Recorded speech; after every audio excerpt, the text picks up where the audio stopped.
जुलाई में कहीं ना कहीं आईसीसी की जो जनरल मीटिंग है वो होनी है, और इस बार की जो मीटिंग है बहुत ज़्यादा इंपॉर्टेंट हो जाती है। कई सारे बोर्ड्स की तरफ से कई कई सारी बातें कही गई है कि वो इन बातों को यहाँ रखेंगे या फिर यहाँ रखेंगे। ओवरऑल वो सब आपको काफ़ी चीज़ें पता है, काफ़ी नहीं पता, तो आपको जल्द से जल्द शॉर्ट में आपको समझाने की कोशिश करेंगे कि आखिर क्या एक्सपेक्टेशंस है इस मीटिंग से। खास करके सबसे पहले एसोसिएट्स की अगर हम बात करें कि एसोसिएट के लिए क्या कुछ यहाँ से निकलता हुआ नजर आ सकता है, उसके बाद और क्या एक्सपेक्टेशन है इस जनरल मीटिंग में, क्या कुछ बातें निकल कर आ सकती है। जो भी एक्सपेक्टेशंस हैं बाकी तो एट द एंड मीटिंग के बाद ही आपके सामने वीडियो प्रेजेंट करेंगे और बताएंगे कि क्या क्या निकल कर आया है। एंड सबसे पहले हम एसोसिएट की हम बात कर ले। सबसे पहले पॉइंट जो है जिस पे नजर रहेगी वो क्या होगा, क्योंकि वो बिल्कुल इंटरेस्टिंग है और वो एक टूर्नामेंट है उसको स्क्रैप करने के बाद वो क्वेश्चन खड़ा हो गया है, क्या उसे हम एक्सपेक्ट कर सकते हैं? बिल्कुल। अब देखिए, ये सबसे बड़ा सवाल है कि हम सभी जानते हैं ओडीआई सुपर लीग अब लास्ट है, फर्स्ट एंड लास्ट ये हमने देखा, तो लेकिन अब उसके बाद क्या होगा इसको लेकर इसी एजीएम मीटिंग में डिसाइड होने वाला है। तो ये बहुत बड़ी बात है कि आने वाले एडिशन के लिए 2027 ओडीआई वर्ल्ड कप के लिए 50 ओवर वर्ल्ड कप के लिए क्या फॉर्मेट होगा एसोसिएट्स के लिए, वो कैसे करके अपने आप को वर्ल्ड कप क्वालिफायर में अपने आप को दर्ज कराएंगे। क्यों, याद रखिएगा 12 टीमों का इस बार वर्ल्ड कप है 2027 का, मतलब इस बार नहीं अगली बार जब होगा, तो एक एसोसिएट का जाना तो लगभग तय लग रहा है अभी, जितना मान के चलिए एक एसोसिएट टीम का, बाकी पता नहीं क्या हो, पर उसको पहुंचेंगे कैसे, फॉर्मेट क्या होगा, वर्ल्ड क्रिकेट लीग का 2 का क्या होगा, ये सब देखना होगा किस तरीके से टीमें क्वालिफाई करेंगी। और नीदरलैंड नीचे आएगी तो ये नीदरलैंड के लिए थोड़ा कहीं ना कहीं धक्का जरूर होगा, पर फॉर्मेट किस तरीके का होगा अभी ये इस एजीएम में ही डिसाइड होगा। बिल्कुल, कहीं ना कहीं देखना होगा आखिर क्या फॉर्मेट निकलता है, क्या वर्ल्ड क्रिकेट लीग 2 के साथ ही कंटिन्यू करेंगे, नीदरलैंड्स इसमें आके ज्वाइन कर लेगा या फिर और कुछ क्राइटेरिया होगा, फुल मेंबर्स के साथ एसोसिएट का खेलने का कुछ निकलता है, फिर ये ओडीआई सुपर लीग जैसे निकला था, ये सारी चीज़ देखने वाली बात होगी। सेकंड पॉइंट की यहाँ मैं बात करूँ तो वो होंगे कि आने वाले जो आईसीसी इवेंट्स हैं उसके जो क्वालिफायर्स होंगे वो उनके वेन्यूज जो है वो कहीं ना कहीं डिसाइड हो सकते हैं, यानी होस्टिंग कंट्रीज कौन सी होंगी वो डिसाइड होती नजर आती है। चाहे अंडर 19 वर्ल्ड कप की बात करें, वुमेन्स वर्ल्ड कप की बात करें, T20 वर्ल्ड कप की बात करें, उसके बाद 50 ओवर वर्ल्ड कप की बात करें, जितने भी अलग अलग सेक्शंस हैं उनमें जो क्वालिफायर्स होते हैं, चाहे आप रीजनल कहें, सब रीजनल कहें या फिर और दूसरे भी क्वालिफायर्स होते हैं, उनके होस्टिंग के और भी ज़्यादा आगे तक पता चल सकते हैं कि आगे आगे जाकर कौन कौन से कंट्रीज को होस्टिंग यहाँ पर मिल सकती है। तो ये कहीं ना कहीं दूसरा पॉइंट जरूर होगा। एंड तीसरा पॉइंट एसोसिएट रिलेटेड और क्या एक्सपेक्ट कर रहे हैं? बिल्कुल, देखिए यूएई ने, जी हाँ, यूएई ने जो कहा था कि हम इस एजीएम में अपने आप को ये मुद्दा उठाएंगे कि क्यों ना हमें फुल मेंबर में शामिल किया जाए, तो ये बहुत बड़ी बात देख रही, ये सबसे एक हेडलाइन होगा, माफ़ कीजिएगा, हेडलाइन होगी ये कहीं ना कहीं कि इसमें आखिर यूएई किस तरीके से अपने आप को प्रेजेंट करता है आईसीसी के सामने। और इंटरेस्टिंग ये होगा कि कौन यूएई को इस बात पे सपोर्ट करता है। बिल्कुल, ये बहुत ज़रा मानने वाली बात होगी कि आखिर सपोर्ट कौन कर रहा है यूएई को फुल मेंबर बनने में। बहुत सारे 2-3 देश हैं पड़ोसी यूएई के जो हेल्प कर सकते हैं, लेकिन इतनी जल्दी हो पाएगा या नहीं, बस यही देखना। बिल्कुल, ये देखना होगा कि यूएई की बात को आईसीसी कितना सीरियसली लेता है या फिर सिर्फ नोट डाउन किया कि हमने नोट कर लिया है, अब इस पर सोचेंगे, बस इतना तक ही सीमित रहता है। तो ये इस पर भी नज़र ज़रूर रहेगी, क्योंकि यूएई की तरफ से खुद ये कहा गया है कि वो इस मीटिंग में इस बात को उठाने वाले हैं। उसके बाद एंड और कुछ क्या एक्सपेक्ट हम कर रहे हैं इस मीटिंग से? जरूर देखिए, आईसीसी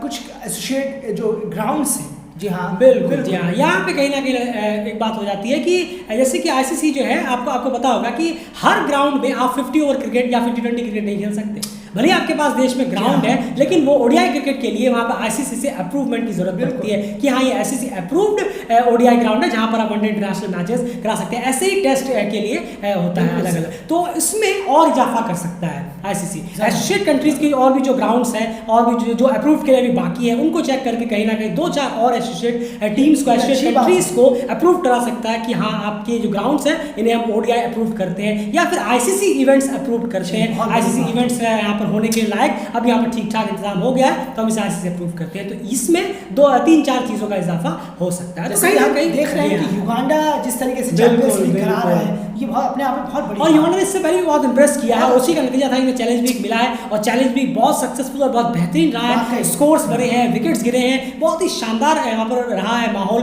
तो कहीं ना कहीं इसका भी जो गिफ्ट है वो युगांडा को मिल सकता है। अब यहाँ पर अगर ओवरऑल बात करें एंड ये सारी चीज़ें मोटी मोटी जो एस्टेट से एक्सपेक्ट कर रहे हैं, एक यहाँ दो मुद्दे यहाँ पर और हैं। सबसे पहला मुद्दा मैं यहाँ पर उठाना चाहूँगा जो विषय की तरफ से कहा गया है, विषय जैसा की तरफ से कि 2.5 महीने का जो विंडो है उसके लिए हम आईसीसी के सामने प्रस्ताव रखने वाले हैं। बिल्कुल, ये बहुत बड़ी बात कही है उन्होंने और काफ़ी एक लंबा वक्त आईसीसी के एफटीपी से उन्होंने मांगा है और ये उन्होंने कहा है कि इस एजीएम में हम इस बात को उठाएंगे। 2.5 महीने का आईपीएल, अब तक का सबसे बड़ा आईपीएल का विंडो मांग रहे हैं वो। देखना होगा कि आईसीसी के मेंबर्स इसमें सहमत होते हैं या नहीं, या कौन होता है और कौन नहीं। बिल्कुल। अब यहीं पे दूसरी न्यूज़ की तरफ चले तो वहाँ पर इसी चीज़ से रिलेटेड न्यूज़ है और वो आ रही है पाकिस्तान क्रिकेट बोर्ड की तरफ से। बिल्कुल, और वहाँ के चेयरमैन जी हाँ रमीज राजा सर ने एक इसी बात को लेकर एक नाराज़गी जताई है कि हाँ आईपीएल में 2.5 महीने का इतना बड़ा एक विंडो एफटीपी में शामिल करना, यानी कि फ्यूचर टूर प्रोग्राम में शामिल करना,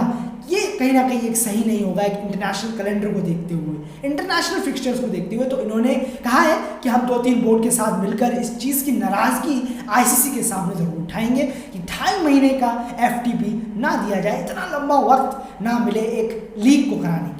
बिल्कुल, तो ये कहीं ना कहीं अपडेट सही है जो उनकी तरफ से कहा गया, एग्जैक्टली वही यहाँ पर हमने रखने की कोशिश की है। हमारी इसमें कोई अपनी पर्सनल राय नहीं है क्योंकि ये पूरी तरह से क्या क्या एक्सपेक्ट हम कर रहे हैं एसोसिएट में जो आप हमारी जो आपने राय सुनी है वो पूरी तरह से हमारी तरफ से, और इसको लेकर अलग से वीडियो जरूर बनाएंगे। जिस दिन मीटिंग होगी उससे ठीक एक दिन पहले आपके सामने हम रखेंगे कि इन मामलों में हमारी क्या राय है, वो आपके सामने हम जरूर प्रेजेंट करेंगे। और एंड कुछ इन सब से हटाकर एक ऐसी चीज़ जो आप आईसीसी से इस माफ कीजिएगा एजीएम मीटिंग में एक्सपेक्ट कर रहे हैं, फुल मेंबर एसोसिएट कोई भी मिलाकर हो, ओवरऑल क्रिकेट में आप एक्सपेक्ट कर रहे हो कोई एक चीज़। बिल्कुल, मैं यही चाहूँगा कि आईसीसी अपने हाथ में ज़्यादा क्रिकेट ले, क्योंकि अब हाथ से काफ़ी निकलता जा रहा है क्रिकेट। फुटबॉल के वे में हम चले जा रहे हैं, जैसे फुटबॉल के मैचेस इंटरनेशनल काफ़ी कम होते हैं, लीग्स में ज़्यादा होते हैं, पर क्रिकेट एक बहुत ही खूबसूरत गेम है, बहुत अलग गेम है। तो आईसीसी कोशिश करे।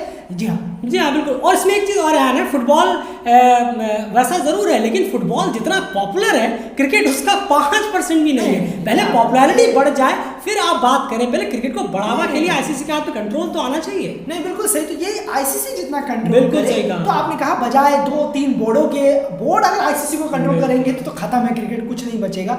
आईसीसी को कंट्रोल करना होगा बोर्ड को, तब कुछ इंटरनेशनल क्रिकेट में दमखम नजर आएगा। बोर्ड कंट्रोल करने लगे तो तबाह हो जाएगा। बिल्कुल, कहीं ना कहीं आप बिग थ्री लगातार सुनते होंगे और कहीं ना कहीं उन्हीं 2-3 बोर्डों की बात हो रही है। अब ऐसा भी लग रहा है कि बिग 1 जो है वो बाकी 2-3 भी उनके सामने राय नहीं रख पाते। एक ही बोर्ड है जो कहीं ना कहीं बहुत ज़्यादा आईसीसी पे प्रेशर बनाए हुए है। लेकिन आईसीसी को यहाँ पर देखना होगा क्योंकि क्रिकेट को अगर बढ़ाना है तो डेफिनेटली आईसीसी को अपने हाथ में लेना होगा, वरना ये आप छोड़ दीजिए कि इस वक्त क्रिकेट बहुत पॉपुलर हो रहा है, बहुत बढ़ रहा है, बिल्कुल भी नहीं है। एक बार एशिया से बाहर निकल कर देखिए, बिल्कुल भी क्रिकेट इतना पॉपुलर नहीं जितना आप समझते हैं। फिलहाल इस वीडियो में इतना ही। लगातार बने रहिए डेली क्रिकेट चैनल के साथ, चैनल को सब्सक्राइब जरूर करिए और लगातार अपडेट्स आपको यहाँ पर मिलते रहेंगे हमारे चैनल के थ्रू। आपसे रिक्वेस्ट है हमारे कम्युनिटीज़ को माफ कीजिएगा चेक जरूर करिएगा। ट्विटर और फेसबुक का फॉलो करिए, डेली क्रिकेट डीसी वहाँ पर आप टाइप करिए और आप वहाँ पर भी जाके फॉलो कर सकते हैं। काफ़ी सारी वीडियोस हमने अपलोड की हुई है, एक बार उनको जाकर जरूर देखिए। काफ़ी सारे इंटरेस्टिंग फिक्सर्स आने वाले हैं अभी, मलेशिया सिंगापुर, पीएनजी सिंगापुर, काफ़ी इंटरेस्टिंग इनके match previews, post match analysis सब कुछ आपके सामने लेकर हाजिर होंगे। लेकिन जुलाई में सबसे ज़्यादा नजर अगर किसी चीज़ पे रहेगी तो वो होगा आईसीसी की इस एजीएम मीटिंग पे। फिलहाल इस वीडियो में